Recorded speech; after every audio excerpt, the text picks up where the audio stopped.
well. But this is something that I created that I posted on my personal business Instagram page. And it's a credit score cheat sheet. So basically this right here, it breaks down how your credit is actually scored. So I'm not sure if you guys know or not, but your credit score actually starts at 300. And your credit score can actually go all the way up to 850. And then this is how you actually get the points. So the very most important thing, I put it right dab in the middle, is, as we already discussed in slide 1, paying your payments on time. If you know you're going to be late, call your creditors, communicate with them. Don't just not pay on time, okay? So, and this accounts for, once again, 35% of your credit score. So, and this is how it's calculated right here. It's out of the total of 850, and it starts at 300.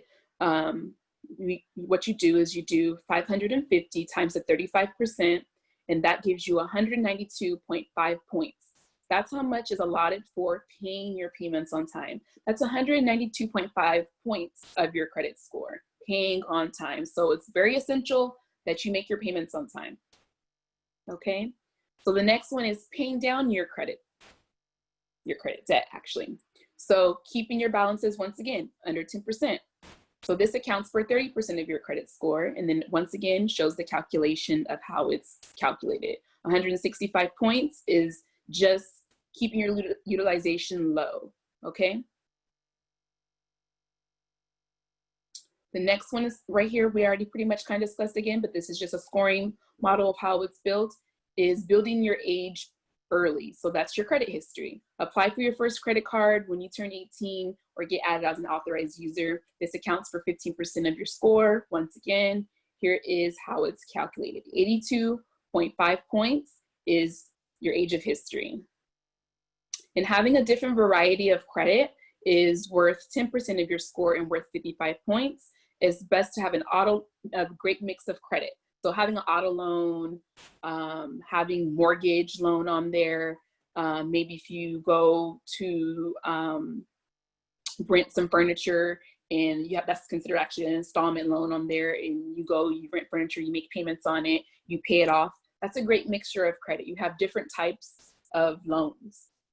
So that's 55 points on there. And then next is, don't let everyone run your credit. You want to be very selective of who you allow to run your credit. And just because you go to, say if you go to Target, and that's actually my favorite store, by the way, you're at Target and you're at the checkout line and they say, hey, Ms. Jackson, do you want to sign up for our Target credit card today? You get an extra 40% off. Well, 40% off sounds very exciting at Target because typically you only get that 5%. And it seems like them 5% is like little pennies. So it'd be very exciting to get 40% off at Target. But if you know you already have a bunch of credit cards or you're in the process of buying a home, you can actually let that 40% go. Don't allow everyone to run your credit, okay? Too many inquiries can lower your score. Also, if you don't even have a credit card established, or you don't even have a credit card and you're allowing multiple people to run your credit, that's another reason why your credit score may be low. So be very picky with who you allow to run your credit, okay? So the next slide here is Q&A. So I've just gone over the 5 steps of what it takes to build great credit. Does anyone have any questions? It's okay to come off mute and ask these questions. What's the name of that website that you use for to check all your FICO scores and the different scoring factors that each company, each creditor uses? My FICO Score? myficoscore.com or? My FICO Score. It's an app, or yes, you can go to their website. So My FICO, which is myfico.com. All right, thank you. Okay. Any other questions? I have a question. So about adding people to the cards, what if someone adds you, but then they end up not paying? How does that, what are the implications for that? For the person. So that'll actually, so that's why I said be very selective, and you want them to have a good track record of having great credit history. So if you're going to get on someone's card, make sure you know that that person has great that has great history of making their payments on time, because you don't want that to affect you. So if you get on someone's card and they end up not paying it, essentially that's going to impact you. So you could choose to go ahead and pay it if you want it, and they're not going to pay it, so not affect you. You can go ahead and make that payment, so that way it'll bring your score back up. But yes, it will impact you. So be very picky of who you become an authorized user of. Make sure that you know that that person has great credit. Yes, Constance, this is Wale. We had a few questions on the chat. I'm just going to read them out to you. Okay, yeah, because I can't see those. Thank you. No worries. Somebody asked, at what age can a young person become an authorized user? And also, is it possible to remove old reports from your credit? Okay, so I'll start with the first question, which the first question is, at what age can you become an authorized user? So I believe like the youngest is about 15, 16. It just depends on the lender.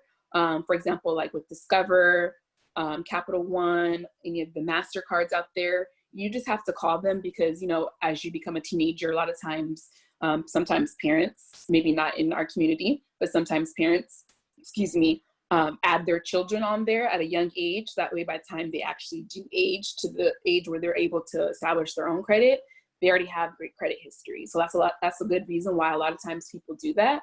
So it just depends by lender. Pretty much about 15, 16 though is when most lenders allow someone to become an authorized user on there. The next question was, correct me if I'm wrong, was it how to get negative items off your report? Was that the question? Correct, Constance. Okay, so yes, getting negative items off of your report, it is possible.